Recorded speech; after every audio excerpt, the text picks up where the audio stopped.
देखें जो बच्चे हमारे पास कॉम्प्लिकेशन के साथ आ जाते हैं ना, वो कॉम्प्लिकेशन ऐसी होती है कि जिसको हम कहते हैं कि अब बच्चा इस पोज़ीशन में पहुँच गया है जहाँ पे वो लाइलाज हो गया है।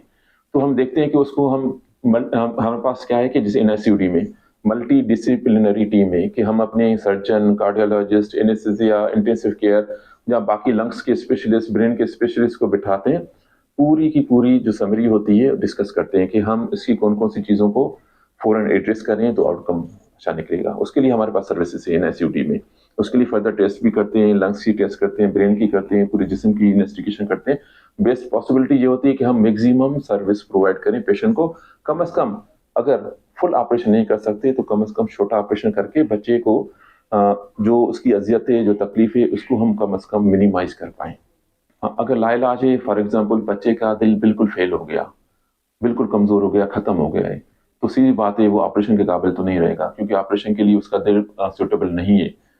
उसके लिए हम जब भी ऑपरेशन के लिए जाएँगे, तो सीधी बात है हमें पता होगा सर्वाइवल नहीं होगा। फिर हम कोशिश करते हैं कि मेडिसिन से इसकी दिल की कमज़ोरी को ख़त्म बेहतर करें, जितनी बेहतर कर सकते हैं।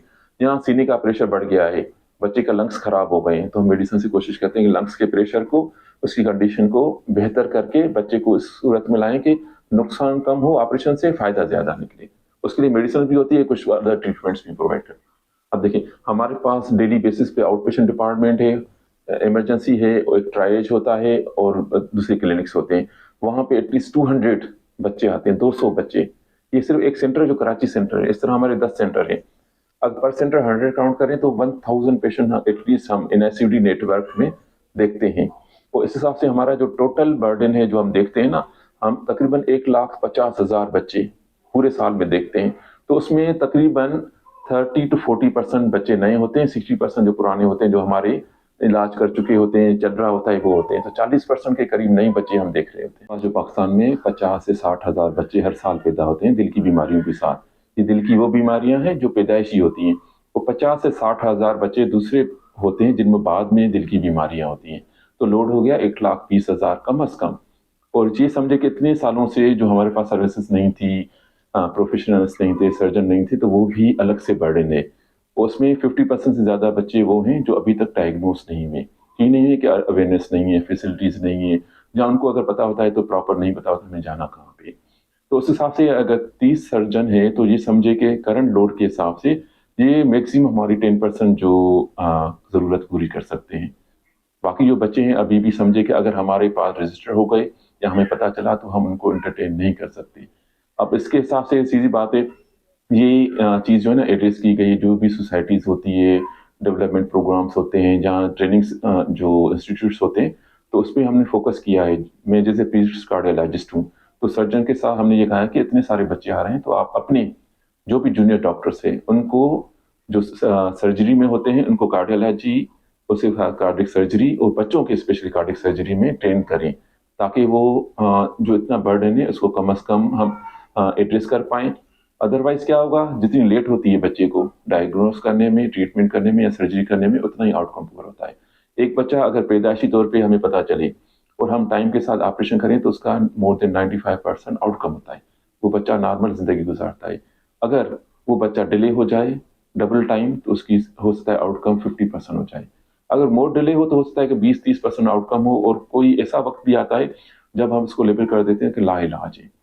वो तकरीबन 20% बच्चे ऐसे होते हैं जो इस पोजीशन में हमारे पास आते हैं जब वो उनकी कंडीशन इस हद तक चली जाती है कि वो लाइलाज हो चुके होते हैं। वहाँ पे ना सर्जन कुछ कर सकता है ना कार्डियोलॉजिस्ट। तो माँ बाप के लिए भी इम्तिहान हो जाते हैं, मुआशरे के लिए भी बर्डन है, अपनी फैमिली के लिए भी बर्डन। हम लोग क्या करते हैं, अपने जितने भी डॉक्टर्स होते हैं, जीपीज होते हैं, उनको ट्रेन करते हैं कि हाई इंडेक्स ऑफ सस्पिशन कि कौन सी चीजें होगी, साइन सिम्टम्स कि फौरन सोचें कि बच्चे में दिल की बीमारी हो सकती है। जिसे बच्चे का नीला होना, उसके हाथ, नाखून या लिप्स जो है ना, होंठ नीले हो, या बच्चे के दिल से एडिशनल साउंड जिसको मरमर कहते हैं वो आए, या बच्चे को बार बार सीने का इन्फेक्शन हो, नमूनिया हो, पसलियां चले, या बच्चा छोटा है तो दूध पीते हुए थक जाए, पसीने आने लगे, या पसलियां ऐसी चले के गड़े पड़ने लगे, या बच्चा ग्रोथ ना करे, वजन ना बढ़े, ठीक है ना। तो उस सूरत में हम कहते हैं कि बच्चे को देखिए कि क्या लंग्स का या हार्ट का कोई मसला तो नहीं है जिस वजह से बार बार बीमार हो रहा है। उसके साथ ये होता है कि नॉर्मल जो वेल बेबी क्लिनिक्स होती है जो वैक्सीनेशन के लिए जाते हैं, वहां पे हम डॉक्टर्स को कहते हैं कि ऑक्सीजन सब बच्चों की चेक करें वो आस्कल्टेट करके मर देख लें कि एडिशनल कोई हर्ट साउंड्स तो नहीं है, जो कि निशानी होती है कि दिल में सुराख है या वॉल खराब है।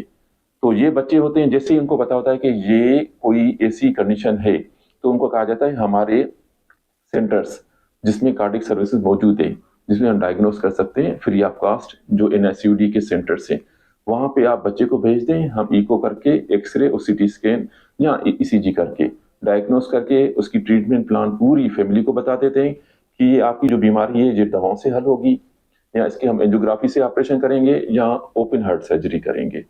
वो टाइम फ्रेम हर डिजीज का इंटरनेशनली गाइडलाइन के साथ डिफाइंड है, वो पेरेंट्स को बताते हैं ये है। हाँ, कुछ बच्चे अब लेट आ गए तो उसमें देखना पड़ता है कि बच्चे की कंडीशन क्या है, क्या वो अपनी दिल की कंडीशन की वजह से कॉम्प्लिकेशन डेवलप कर चुके हैं, जैसे दिल का सूज जाना, दिल का कमजोर हो जाना, दिल के गिर्द पानी आ जाना, दिल की धड़कन का एबनॉर्मल हो जाना, या सीने पे प्रेशर आ जाना दिल की वजह से, वो सीने का खराब हो जाना, पूरी जिस्म पे जैसे खून की गर्दिश नहीं जाती तो नीलीपन का असर होता है, ग्रोथ कम होती है, दिमाग पे फालिज हो सकता है, जिस्म की हड्डियों पे असर हो सकता है।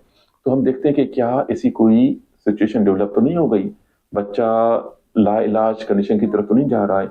तो वो हम उसको फर्दर टेस्ट करते हैं, जिसमें हम एंजियोग्राफी करके देखते हैं कि ऑपरेशन की कितनी कंडीशन इसमें सुटेबिलिटी है, कितना चांस है कि सर्वाइव करेगा।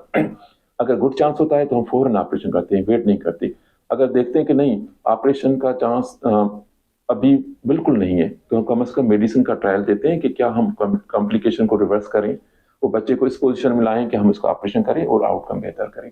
हाँ, कुछ बच्चे ऐसे होते हैं बिल्कुल इस कंडीशन में आते हैं, वो समझे कि ये हमारे लिए, देखिए एनएसयूडी में हमारा एक एनएसयूडी कराची सेंटर है और 10 दूसरे सेंटर है डिफरेंट सिटीज में।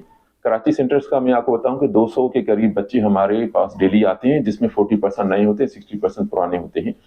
अगर मैं इसको ये कहूं कि ये पूरे जितने भी नेटवर्क है एनएसयूडी का, 1000 से 1500 के करीब बच्चे हमारे पास डेली बेसिस पे देख रहे हैं, तकरीबन 1.5 लाख के करीब बच्चे हम लोग देख रहे होते हैं पूरे साल में। तो उसमें 40% नए होते हैं, और ये जो नए बच्चे होते हैं वो वही है ज्यादातर जो न्यू बॉर्न्स होते हैं, जिनको फर्स्ट टाइम पता चलता है।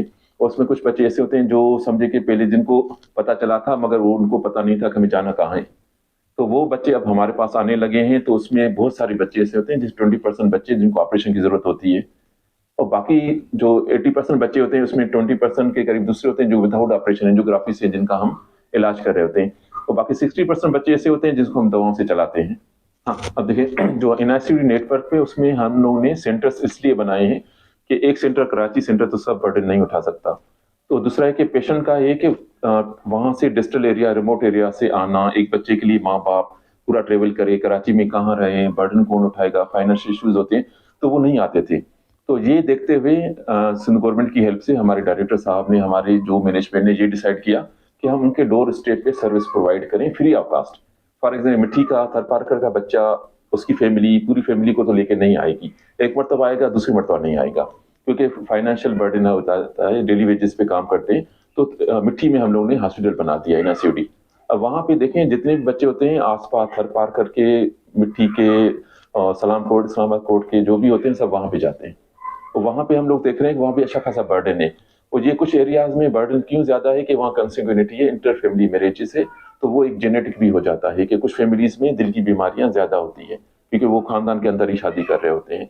तो हमने जितने सेंटर्स बनाए ना, तो उस हिसाब से बर्डन एक सेंटर पे नहीं है, डिफरेंट सेंटर पे डिवाइड हो गया है, तो हम उन पेशेंट को टेकल कर सकते हैं। हमारे पास कैपेसिटी है एनआईसीडी नेटवर्क में, तो ये फ्री ऑफ कॉस्ट है, टोटल सर्विसेज है। अच्छा देखिए, हमारे पास जैसे पेशेंट आ गया, दिल में सुराख है, सबसे पहले हम देखते हैं कि क्या इस सुराख को बंद करना है या दवाओं पे चलाना है, खुद ब खुद बंद हो जाएंगे। 30 से 40% सुराख ऐसे होते हैं जो खुद ब खुद नेचुरली बंद हो जाते हैं अगर बच्चे को हम दवा दें, न्यूट्रिशन के लिए बताएं और एहतियात का बताएं। बाकी जो सुराख होते हैं वो टाइम के साथ हम देखते हैं, उसमें फिर डिसाइड करते हैं कि ये सुराख हम एंजियोग्राफी से बंद कर सकते हैं या इसको हम ऑपरेशन से बंद करेंगे। तो जितने भी दिल के सुराख होते हैं, पर्दों में डिफेक्ट होते हैं, शरियानें खराब होती है, शरियानें ब्लॉक होती है, नसें गलत लगी होती है, पर्दों में लीकेज होती है, वाल खराब होते हैं, वाल को तब्दील करना पड़ता है, या और कोई भी कॉम्प्लेक्स प्रोसीजर हो जिसमें हमें कभी शंट लगाना पड़ता है, कभी कोई चीज रिप्लेस करनी पड़ती है, तो हम डिसाइड करते हैं कि ये ऑपरेशन से होगा या एंजियोग्राफी से होगा।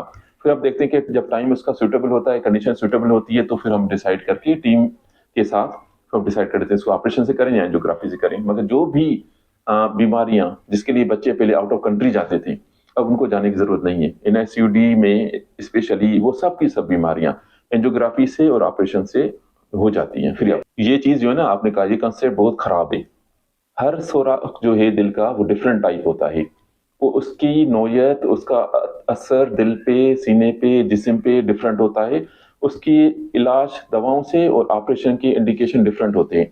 एक छोटा बच्चा है, उसके दिल में छोटा सुराख है फॉर एग्जांपल, उसको तो हम कह देते हैं भाई छोटा सुराख है, बंद नहीं भी हुआ तो कोई मसला नहीं है।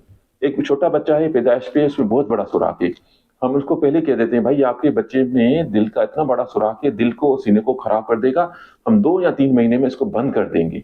तो ये नहीं कहना चाहिए कि सुराख बंद हो जाएंगे। हर सुराख की अलग नौयत है, और लोगों को जो कभी कभी पीडियाट्रिशियन या जीपीज ये कहते हैं ना कि सुराख है बंद हो जाएगा, 10 साल छोड़ दो, 6 साल छोड़ दो, 5 साल, वो गलत है। इंडिकेशन ये है कि सब जीपीस को, पीडियाट्रिशियन को हम लोग यही अवेयरनेस देते हैं कि बच्चे को एक मरतबा रजिस्टर करवाएं एनआईसीडी नेटवर्क में, हम उसको आइडेंटिफाई करें, इवेल्युएट करें और उसको क्लासीफाई करें कि किस किस्म की डिजीज है, ट्रीटमेंट स्टार्ट करें बच्चे को। फिर हम फॉलो पे बुलाते हैं, उस बाकी कहते हैं कि बाकी जो भी बीमारी नजला जुकाम हो अपने पीडियाट्रिशियन को दिखाएं। जहां पे हमारा अपॉइंटमेंट का टाइम आए वापस आए, फिर हम डिसाइड करते हैं कि ये दवाओं से आगे की तरफ जा रहा है तो हम ऑपरेशन करें या एंजियोप्लास्टी से काम करें, या फिर हम इसको वेट एंड ऑब्जर्व करें। आपको पहले ही बताया कि 30 से 40% सुराख होते हैं ना 100 में से, वो स्लो स्लो बंद हो जाते हैं। हम उनको ऑब्जर्व करते हैं, अगर सुराख बंद हो रहा है, छोटा हो रहा है तो अच्छी बात है, नहीं होता तो हम टाइम देखते हैं, उस वजह से दिल पे असर तो नहीं आ रहा, सीने पे असर तो नहीं आ रहा, बच्चे पे कोई कॉम्प्लिकेशन तो नहीं आ रही। अगर आती है तो फिर हम इसको बंद कर देते हैं। 2 किस्म के, एक पैदाइशी मोर्सी दिल की बीमारी है, एक बाद में बच्चों को इन्फेक्शन या दूसरी बीमारियों की वजह से दिल की बीमारियां होती है। जो पैदाइशी मोर्सी दिल की बीमारियां हैं वो ज्यादातर माँ के अंदर जब बच्चा डेवलप हो रहा होता है उसकी उसमें ही हो रही होती है। तो उसमें कुछ कॉमन चीजें हैं जिनको अगर करें ना हम बचाव कर सकते हैं। वो ये है कि माँ की जो हेल्थ है वो इम्पोर्टेंट है, उसका पूरा पूरा इम्पेक्ट बच्चे पे आता है। अगर माँ को वैक्सीनेशन नहीं लगी तो वो इन्फेक्शन क्या होगा, बच्चे को दिल की बीमारियां, जिस्म की बीमारियां पैदा करेगा, डिफेक्ट्स करेगा। अगर माँ ने कोई ऐसी मेडिसिन खाई जिसका बच्चे पे साइड इफेक्ट है तो डेवलपमेंट तो ना वो हो जाएगा। तीसरा है कि माँ की अगर कोई ब्लड प्रेशर का मसला है, शुगर का मसला है, या माँ को कोई रेडिएशन, एक्सरे की कोई रेडिएशन लगी, या फिर कोई कुछ ऐसी चीजें होती है जैसे हम गांव वालों को पता नहीं होता कि खेत में जो फास्फोरस वो स्प्रे करते हैं, आर्गेनो फास्फेट होता है, वो स्प्रे जो होता है ना, अगर माँ प्रेग्नेंट है वो वहां पे फीड में गई तो इनहेल किया तो उसका जाकर बच्चे पे असर होता है। वो बहुत सारी मदर्स जो होती है उनको पता नहीं होता, प्रेग्नेंट होती है एक्सरे करवा लेती है, या फिर क्या होता है नजले जुकाम की दवाएं बाहर से मंगा के खा लेती है। इन सब चीजों का बच्चे के डेवलपमेंट पे, ग्रोथ पे असर है। वो दिल की बीमारियां, जिस्म की बीमारियां, सब चीजें हो सकती है। तीसरा है कि माँ को वैक्सीनेशन करवानी चाहिए टाइम के साथ।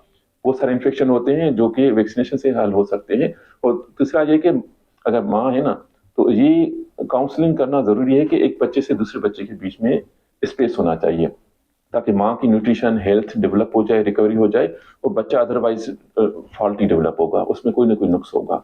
और तीसरा ये होना चाहिए कि मल्टीपेरेंट जिसे हम कहते हैं बहुत सारे बच्चे, वो भी माँ पे बर्डन होते हैं कि बच्चा सीधी बात है, बच्चा माँ पे डिपेंडेंट है, उसकी न्यूट्रिशन पूरी नहीं होगी, ऑटोमेटिकली जो न्यू बॉर्न होगा जो डेवलप हो रहा है उसमें प्रॉब्लम्स आ जाएंगे। ये तो वो चीजें हैं। जो सबसे मेन चीजें मैंने आपको कहा कि कुछ एरियाज में तो वो कोशिश करे कि खानदान के अंदर शादी ना करे। जैसे थैलेसीमिया का एग्जांपल है कि खानदान का अगर थैलेसीमिया तो खानदान के अंदर ना करें, दिल की बीमारी हो तो अवॉइड करें क्योंकि ये हो सकती है दूसरे बच्चे में ज्यादा चांस हो। इसी तरह जो बाद में दिल की बीमारियां होती हैं वो ज्यादातर होती है इन्फेक्शन की वजह से, जैसे वायरल इन्फेक्शन है, बैक्टीरियल इन्फेक्शन है, दूसरी बीमारियां हैं, तो उस वजह से दिल सूज जाता है, कमजोर हो जाता है, वाल टेढ़े हो जाते हैं, खराब हो जाते हैं, लीक कर जाते हैं या ब्लॉक कर जाते हैं, है ना। वो भी बचाव कर सकते हैं कि अगर मोस्टली जो गुठली की बीमारी होती है जो गले के इन्फेक्शन से होती है, अगर गले का इन्फेक्शन हो जाए, बुखार के साथ हो, गले में से कांटे से लगे तो फौरन बच्चों को डॉक्टर को दिखा के एंटीबायोटिक शुरू करें। वरना ये इन्फेक्शन जो गले का इन्फेक्शन है जॉइंट्स पे, हार्ट पे, ब्रेन पे, टिश्यूज पे असर करता है और दिल को खराब करता है। तो हर चीज जो बीमारी है उसको हम एटलीस्ट सोचें 50% तो प्रिवेंट कर सकते हैं, बाकी 50% ऐसी है जो हम जो जेनेटिक है, अननोन है, वो तो सीधी बात है, वो पूरी अदर कंट्रीज में भी जाएंगे वो चल रही होती है।